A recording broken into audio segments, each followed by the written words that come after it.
Carl Jung once wrote. He went further. He said each of us carries our own life form inside us, a shape no one else can outbid. A shape no one else can outbid. Read that again. Now, I know you've heard the boundaries talk, the importance of saying no, protecting your peace so you stop absorbing everyone else's chaos as if it were yours to carry. Stop over-explaining yourself, because somewhere along the way you learned that saying no without a justification attached makes you a bad person. And none of that is wrong, it's just not the real reason you feel the way you do. Because psychology has known something for a long time. The people who panic when you stop being available, they're not panicking because they miss you. They're panicking for a completely different reason, one that has almost nothing to do with you and everything to do with them. And once you know what that reason actually is, you'll never answer your phone the same way again. This isn't a video about boundaries. It's about the real reason you've been impossible to put down, like a tool someone keeps reaching for, and what happens the moment you stop letting them. Sarah's phone buzzes at 11:47 p.m. She's been asleep for 20 minutes. She doesn't think. Her hand is already moving before her eyes are open. A friend going through a breakup again. Sarah types back instantly, long, thoughtful, careful not to sound annoyed. She asks the right questions.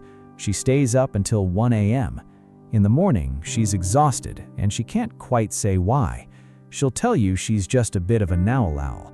She won't tell you that this happens almost every week. Different person, different crisis, same hand reaching for the same phone in the dark. If you sat her down and asked why she does it, she'd probably say something like, "That's just who I am. I care. I show up."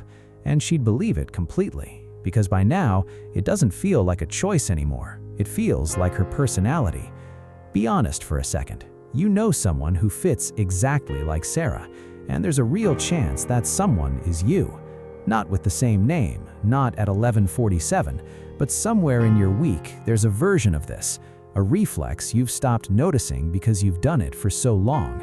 And that's exactly where this gets interesting, because what looks like kindness from the outside is doing something much stranger underneath, and it starts way earlier than you think.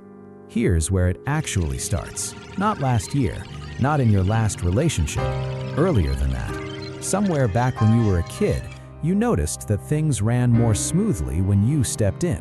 Maybe a parent who needed calming down, a sibling who needed managing, a friend group where someone had to be the one holding it all together, and you turned out to be good at it, maybe even the only one who was. So when it worked, people leaned on it, and the more they leaned, the more you did it, quietly, with no one ever announcing what was happening, until it stopped feeling like something you did and started feeling like something you simply were. Psychologists have a name for what happens at that point.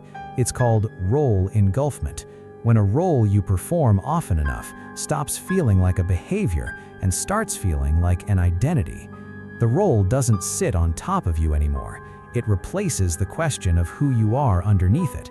You can see this everywhere once you know what you're looking for. The friend who's just naturally the one everyone calls first in a crisis.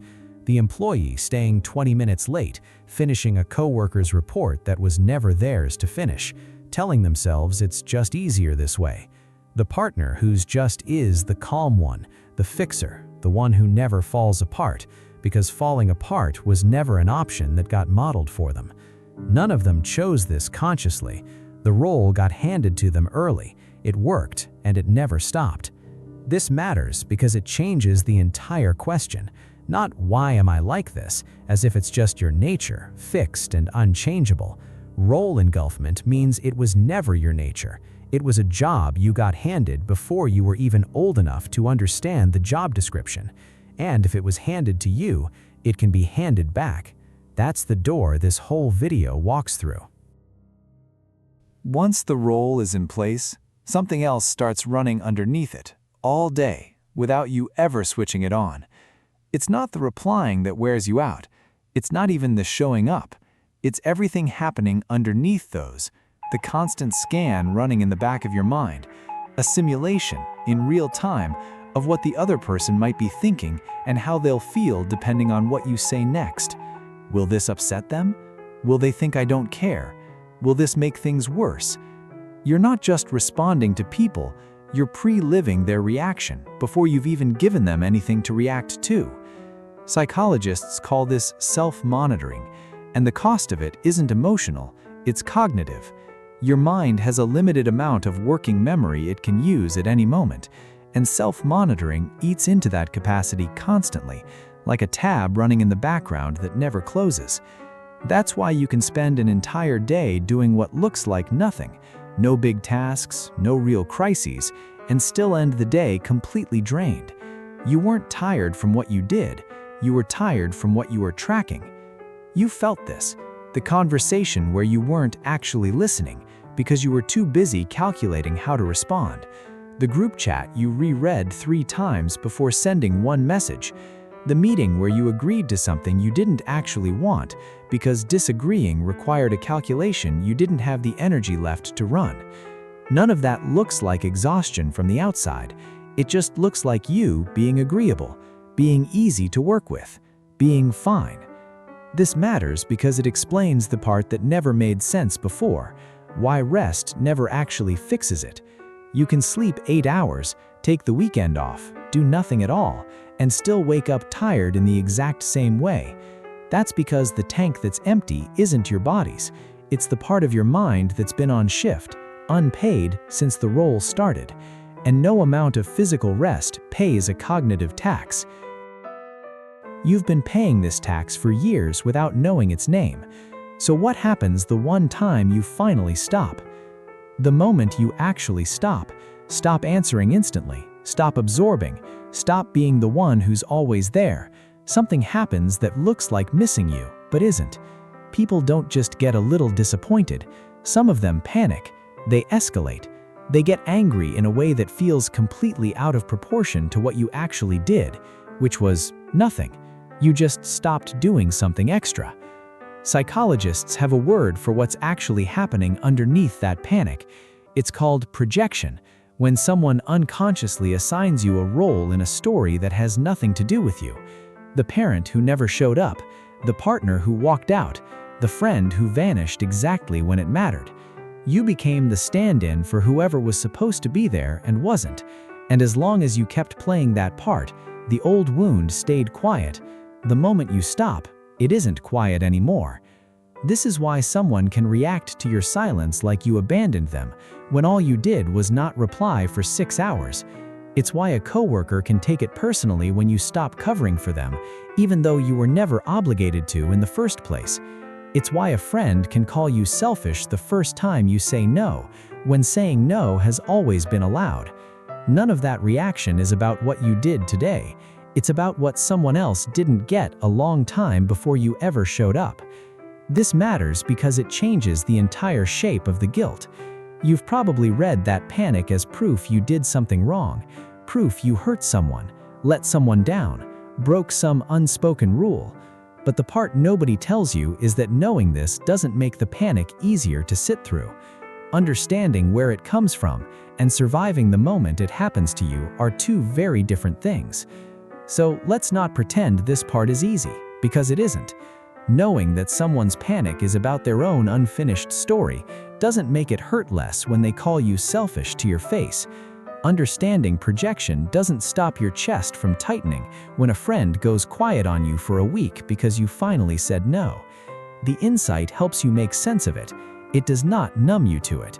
And here's the harder truth underneath that. Some people will not come back. Not because you did anything wrong, but because what they wanted was never actually you. It was the function you provided, the constant availability, the reliable yes. Take that away, and for some relationships, there was nothing else holding them together. That's not a flaw in you. It's information about what the relationship actually was. But not every reaction ends there. Some people get upset at first, genuinely upset, maybe upset enough to go quiet for a while, because the story you just stopped finishing for them was protecting them from something they didn't want to look at. And then, somewhere on the other side of that discomfort, they come back. Not because they need the old version of you back, but because they finally see what a relationship looks like when it isn't held together by one person constantly absorbing the weight of it. Sometimes losing the function is exactly what teaches someone the difference between needing you and wanting you. This is the part nobody puts in the highlight reel. You don't walk out of this video, set one boundary, and feel instantly free. You feel guilty first. You feel like the bad guy first. You won't know yet which kind of reaction you're going to get, the kind that walks away for good, or the kind that walks away and comes back changed. And you have to sit in that uncertainty long enough to find out it was never actually about being a bad person. It was about no longer being available for a role that was costing you everything to keep playing. So here's the question, not in general, specifically. Who is it? Not people, a person, a name. Picture them right now, the one who texts and expects the instant reply, the one whose mood you check before you check your own. Now ask yourself something harder. What's their story, the one underneath the one they tell you? Who left them or let them down or wasn't there long before they ever met you? Because the chances are you're not actually in a relationship with them right now. You're in a relationship with whoever wasn't there for them first, and you've been playing that part so well you forgot it was ever a part. And here's the one question that actually matters. What would it cost you to stop? Not in theory, be specific. Would they go quiet for a week? Would they say something that would sting for months? Would you lose them completely? Sit with that answer. Don't fix it yet. Just notice that you already know what it is, and notice that you've been avoiding finding out if it's true. You don't have to answer that question today, but you can't unknow it anymore. This isn't about becoming cold or distant or hard to reach. It's about no longer auditioning for a role that was never actually yours. Jung put it simply, the privilege of a lifetime is to become who you truly are, not who you got cast as, who you actually are underneath the part you've been playing for everyone else. If this made you see something you hadn't seen before, that's exactly who this channel is for. New videos drop here twice a week. Subscribe if you want the next one to find you. Peace.